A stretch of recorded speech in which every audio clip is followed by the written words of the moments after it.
বন্ধুরা, আমরা অনেকেই শেয়ার মার্কেটে ইনভেস্ট করতে চাই, কিন্তু শেয়ার মার্কেট সম্বন্ধে আমাদের প্রপার নলেজ না থাকার কারণেই অনেকে ইনভেস্ট করতে পারি না।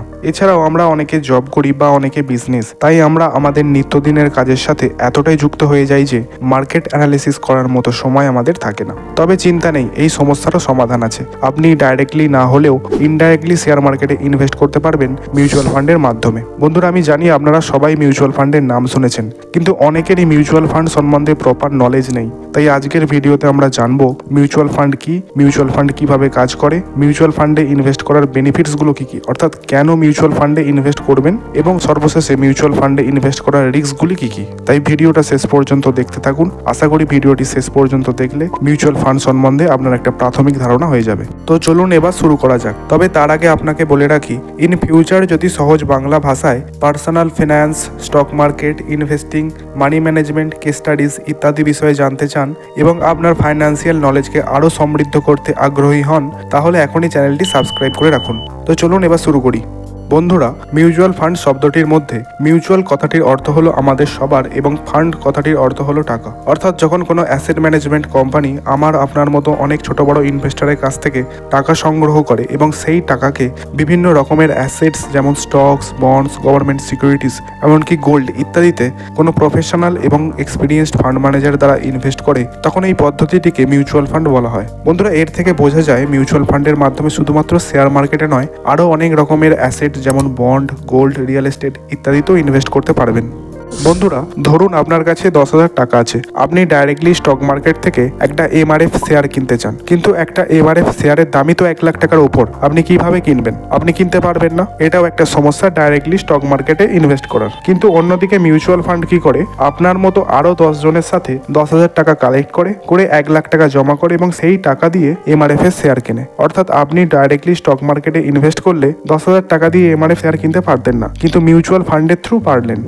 এবার আপনারা 10 জনে মিলে যেহেতু একটি এমআরএফ শেয়ার কিনেছেন, সেহেতু total investment value 1 lakh divided by 10,000, অর্থাৎ আপনারা 10 জনে 10,000 টাকার একটা এমআরএফ শেয়ারের ইউনিট পেয়ে যাবেন এবং আপনারা 10 জনে ওই একটা এমআরএফ শেয়ারের কো হোল্ডার হয়ে যাবেন। তাই বলাই যায় মিউচুয়াল ফান্ড খুবই সীমিত টাকায় আপনাকে অনেক কোম্পানিতে ইনভেস্ট করার সুযোগ দেয়। কিন্তু কখনো কি ভেবে দেখেছেন মিউচুয়াল ফান্ড এসব করে কিভাবে? তো চলুন ডিটেলসে জেনে নেওয়া যাক। বন্ধুরা, প্রথমে তারা একটা এএমসি অর্থাৎ অ্যাসেট ম্যানেজমেন্ট কোম্পানি তৈরি করে, তারপর বিভিন্ন রকমের ফান্ড লঞ্চ করে এবং ইনভেস্টরদের অ্যাপিল করে যে আমরা একটা ফান্ড লঞ্চ করেছি, এই ফান্ডটিতে ইনভেস্ট করুন, পরিবর্তে আমরা আপনাদেরকে একটা ভালো রিটার্ন দেব।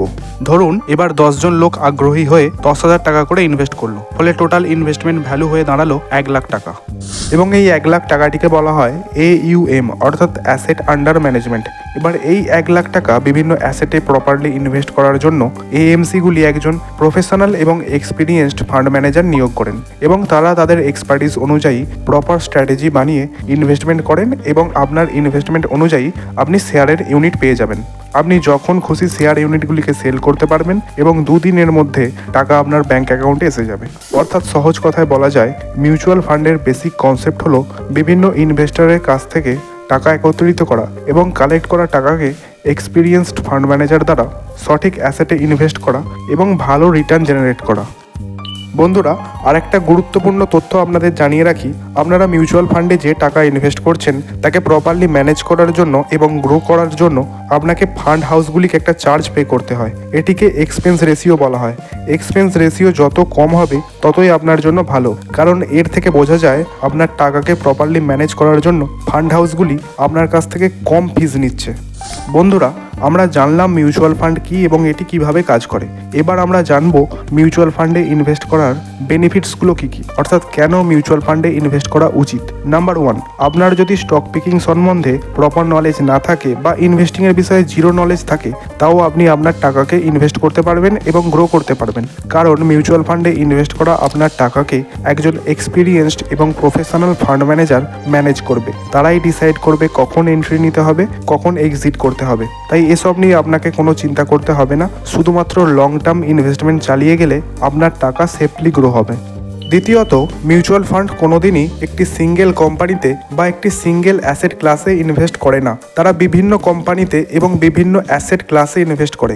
এটাকে ডাইভার্সিফিকেশন বলা হয়। ডাইভার্সিফিকেশনের জন্য মিউচুয়াল ফান্ডে ইনভেস্টমেন্টের রিস্ক অনেকটাই কমে যায়। অর্থাৎ এর থেকে বোঝা যায় মিউচুয়াল ফান্ডে ইনভেস্ট করলে আপনি অল্প টাকা ইনভেস্ট করেই ডাইভার্সিফাইড পোর্টফোলিওতে ইনভেস্ট করার সুযোগ পাবেন এবং ওয়েলথ ক্রিয়েট করতে পারবেন।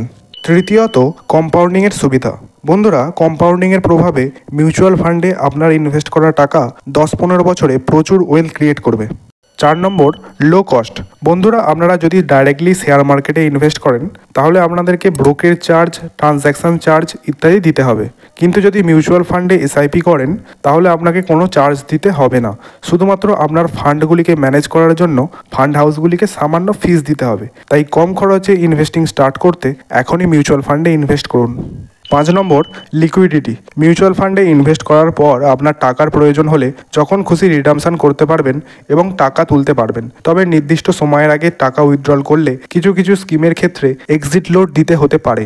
বন্ধুরা, আমরা এতক্ষণ মিউচুয়াল ফান্ডে ইনভেস্ট করার বেনিফিটসগুলোর বিষয়ে আলোচনা করেছি। তো চলুন এবার জেনে নেওয়া যাক মিউচুয়াল ফান্ডে ইনভেস্ট করলে কি কি রিস্কের সম্মুখীন হতে পারেন। বন্ধুরা, মিউচুয়াল ফান্ড রিলেটিভলি সেফ, কিন্তু একবারই যে রিস্ক ফ্রি তা বলা যায় না। কমন যে সমস্ত রিস্কগুলি মিউচুয়াল ফান্ড ফেস করে সেগুলি হলো: নাম্বার 1, মার্কেট রিস্ক। বিভিন্ন রকমের এক্সটার্নাল ফ্যাক্টর যেমন natural disaster, recession, political changes, সুদের হারের পরিবর্তন ইত্যাদি মার্কেট পারফরমেন্সের ওপর প্রভাব ফেলে। স্টক মার্কেটের ওঠানামার কারণে আপনার ইনভেস্টেড অ্যামাউন্টের ভ্যালুও কমে যেতে পারে। বিশেষ করে ইকুইটি ফান্ডের ক্ষেত্রে এই ঝুঁকি সবচেয়ে বেশি। 2 নম্বর, সুদের হারের পরিবর্তন। বন্ধুরা, আপনারা যদি ডেট মিউচুয়াল ফান্ডে ইনভেস্ট করেন এবং যদি সুদের হারের পরিবর্তন হয় তাহলে আপনার রিটার্নের ওপর প্রভাব পড়তে পারে। সাধারণত সুদের হার বেড়ে গেলে ডেট ফান্ডের ভ্যালুও কমে যায়। তৃতীয়ত, ইনফ্লেশন রিস্ক। ইনফ্লেশন রেট বেড়ে গেলে আপনার ফান্ডের রিটার্নের ওপর প্রভাব পড়ে। ধরুন কোনো ফান্ডে ইনভেস্ট করে আপনি যদি 12% রিটার্ন পান এবং ইনফ্লেশন রেট যদি 6% হয় তাহলে আপনার নেট রিটার্ন হবে 6%, যেটা অনেক বড় রিস্ক। 4 নম্বর, লিকুইডিটি রিস্ক। আপনার বিনিয়োগের অর্থ যদি প্রয়োজনে তুলতে না পারেন সেটাই হলো লিকুইডিটি রিস্ক। কিছু মিউচুয়াল ফান্ডের ক্ষেত্রে লক ইন পিরিয়ড থাকে যা আপনার টাকাকে দ্রুত উইথড্র করতে বাধা দিতে পারে। বন্ধুরা, ইন্ডিয়াতে ইনভেস্টমেন্টের কথা হলে এখনও এফডির কথাই প্রথম মাথায় আসে। যেহেতু এফডিতে ইনভেস্ট করা অনেকটাই সেফ, তাই এখনও অনেকে এফডিতে ইনভেস্ট করেন। এফডির ইন্টারেস্ট রেট 6 থেকে 7% হলেও অন্যদিকে ইনফ্লেশন অর্থাৎ মুদ্রাস্ফীতি প্রায় 5-6%।